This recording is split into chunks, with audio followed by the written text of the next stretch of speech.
Hello students, in this video we will discuss uh, prospect of economic development in Assam. Discuss the prospect of economic development in Assam. चर्चा ये करनी है कि असम में आर्थिक विकास की संभावनाएं क्या क्या हैं। तो उन संभावनाओं को जब हम एक एक करके गिनेंगे और उन संभावनाओं को जब हम विस्तार से बात करेंगे तो आंसर खुद ब खुद बनता चला जाएगा। पहला जो चीज़ है वो आपको ये सोचना है कि जो इकोनॉमी के लिए, जो डेवलपमेंट के लिए जो सहायक चीज़ें चाहिए, इकोनॉमिक डेवलपमेंट के लिए जो चीज़ें चाहिए वो है कि नहीं असम में। तो वो सारी चीज़ें असम में हैं। खनिज पदार्थ है, मिनरल रिसोर्सेज है, फॉरेस्ट रिसोर्सेज है, फिशरी डेवलपमेंट का बहुत बड़ा स्कोप है, टूरिज्म का बहुत बड़ा स्कोप है, लैंड एंड वाटर रिसोर्सेज है। तो पहले बात करते हैं मिनरल रिसोर्सेज की। मिनरल रिसोर्सेज में पेट्रोलियम है, कोल है, नेचुरल गैस है, लाइम स्टोन है। तो पेट्रोलियम पर आधारित अगर इंडस्ट्री को डेवलप किया जाएगा तो रोज़गार के अवसर मिलेंगे। नेचुरल गैस बेस्ड इंडस्ट्री अगर स्टार्ट होगा, शुरू होगा तो रोज़गार के अवसर मिलेंगे।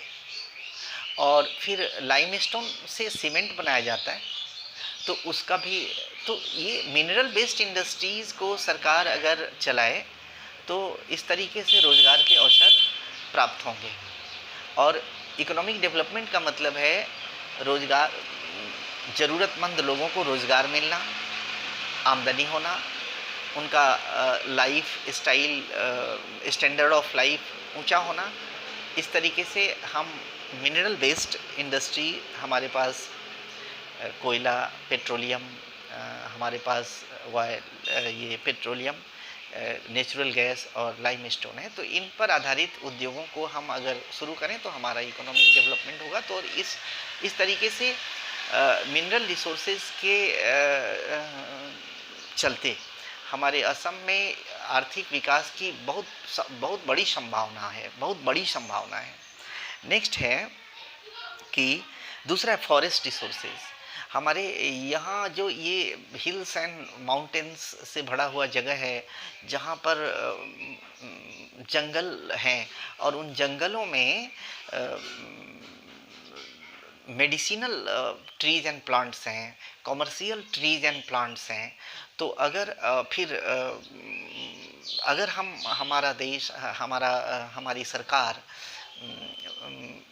फॉरेस्ट बेस्ड इंडस्ट्री चलाए, मेडिसिन बनाए, मेडिसिनल प्लांट्स एंड ट्रीज से, पेड़ पौधों से, अगर दवाइयों के पेड़ पौधों से दवा बने, प्लाईवुड इंडस्ट्री चले, फिर वुड कटिंग इंडस्ट्री चले, तो इस पर भी, फॉरेस्ट बेस्ड इंडस्ट्री पर भी अगर काम किया जाए, अगर प्लानिंग के तहत, तो हमारे यहाँ आर्थिक विकास की बहुत बड़ी संभावनाएं हैं।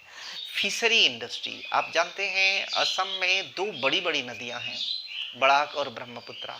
और इन नदियों की जो उपनदियां हैं उनकी संख्या 100 से ज़्यादा है। और इन नदियों के वैलीज़ में मार्सेज हैं, बहुत सारे वाटर बॉडीज हैं। तो वो वाटर बॉडीज़ हम पीसी कल्चर के लिए, मत्स्य उत्पादन के लिए हम उनका उपयोग कर सकते हैं, पीसी कल्चर के लिए उसका उपयोग कर सकते हैं। और फीस के उत्पादन में हम नेशनल लेवल मार्केट में हमारा पहुंच हो सकता है और फिर यहाँ का आर्थिक विकास संभव है। टूरिज़्म के मामले में तो हिल्स हैं, वैलीज़ हैं, माउंटेन्स हैं, और नदियों की जो नदियाँ हैं, बहुत सारी नदियाँ हैं, और नदियों के किनारे फॉरेस्ट।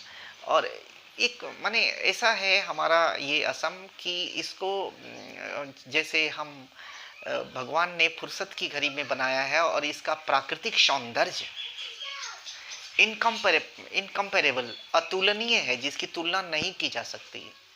तो हम टूरिज़्म इंडस्ट्री हम यहाँ पर डेवलप कर सकते हैं, और केवल नेचुरल ब्यूटी से ही हम टूरिज्म इंडस्ट्री नहीं कर सकते।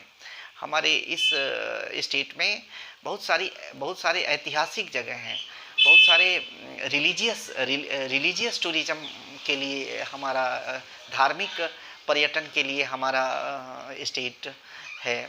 फिर हमारा स्टेट जो है ना सौंदर्य के पर्यटन के लिए भी है। फिर बोटिंग, हमारा ये असम जो है नदियों से भरा हुआ है, तो बोटिंग के लिए भी, रिक्रिएशनल टूरिज्म के लिए भी इसको बनाया जा सकता है। इसके लिए इंफ्रास्ट्रक्चर की ज़रूरत होगी, इंटरनेशनल लेवल होटल और मोटेल की ज़रूरत होगी, पॉलिटिकल स्टेबिलिटी की ज़रूरत होगी। तो अगर इन सारी चीज़ों को हम देखें तो हमारे असम में टूरिज़्म इंडस्ट्री की बहुत बड़ी संभावनाएं हैं, बहुत बड़ा प्रोस्पेक्ट्स है। फिर लैंड रिसोर्सेज, आप जानते हैं असम में जो सॉइल है, सॉइल रिसोर्स है, मिट्टी है, वो बहुत उपजाऊ मिट्टी है, उर्वरा शक्ति है, उर्वरा से यहाँ की मिट्टी उर्वरा है, उपजाऊ है, जिसमें हम जितने खाद्य पदार्थ खाते हैं वो सारा यहाँ उपज संभव है। तो अब एग्रो बेस्ड इंडस्ट्री चला के हम एग्रीकल्चर को डेवलप कर सकते हैं और इकोनॉमी को हम एक्सेलरेट कर सकते हैं, उसका त्वरित विकास कर सकते हैं। तो एक ये संभावनाएं बनती हैं। लैंड और वाटर रिसोर्सेज टूरिज़्म के लिए भी लिहाज से भी बहुत इम्पॉर्टेंट है। वाटर रिसोर्सेज इरिगेशन के हिसाब से भी बहुत इम्पॉर्टेंट है। वाटर रिसोर्सेज पावर प्रोडक्शन के लिए, हाइड्रो इलेक्ट्रिसिटी प्रोडक्शन के लिए भी बहुत, पनबिजली के उत्पादन के लिए भी बहुत महत्वपूर्ण है। तो इन संसाधनों के कारण हम देखते हैं कि असम में जो है ना आर्थिक विकास की महान एक बड़ी संभावना है। और अंत में हम ये कह रहे हैं कि ह्यूमन रिसोर्स, यहाँ के ह्यूमन रिसोर्स को डेवलप करने की ज़रूरत है। तो ह्यूमन रिसोर्स डेवलप कैसे होगा? तो आपको यहाँ के किसी भी देश के ह्यूमन रिसोर्स को डेवलप करने के लिए उस ह्यूमन रिसोर्स का जो माने साइंटिफिक टेम्परामेंट, वैज्ञानिक मानसिकता का सृजन करना होगा। और इसके लिए एडुकेशन ज़रूरी है, विशेष प्रशिक्षण ज़रूरी है, ट्रेनिंग ज़रूरी है, स्किल डेवलपमेंट ज़रूरी है।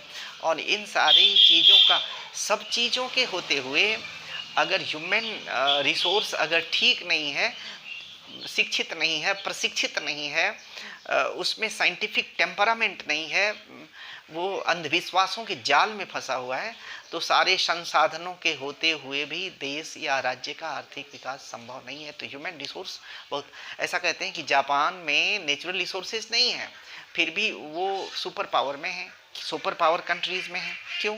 क्योंकि वहाँ का ह्यूमन रिसोर्स जो है बहुत डेवलप्ड है, एडुकेटेड है, और बहुत सारे कारण हैं। तो इस वीडियो में इतना ही।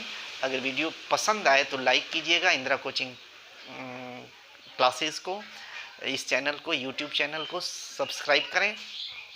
अगर अभी तक आपने सब्सक्राइब नहीं किया है तो सब्सक्राइब करें, बेल आइकन ज़रूर दबाएं, वीडियो को लाइक करें, कमेंट दें, और कोई प्रश्न है तो आप